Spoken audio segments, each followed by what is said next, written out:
Want to impress the examiner and boost your IELTS speaking score? Stop using basic words like very tired, very hungry, or very sad. In this video, I'll teach you 10 natural, native-like expressions that make you sound fluent and confident. I'm very nervous. I'm on edge.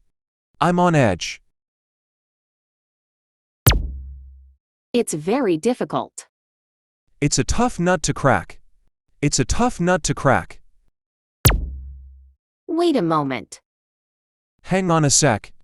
Hang on a sec. I'm scared. I'm freaked out.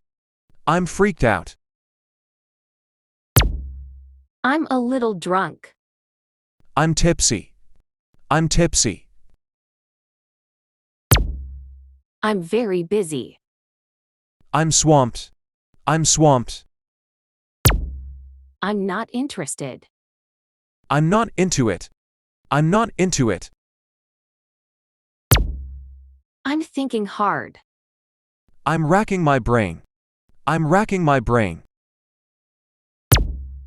I can't eat anymore. I'm stuffed. I'm stuffed. I'm very thirsty. I'm parched.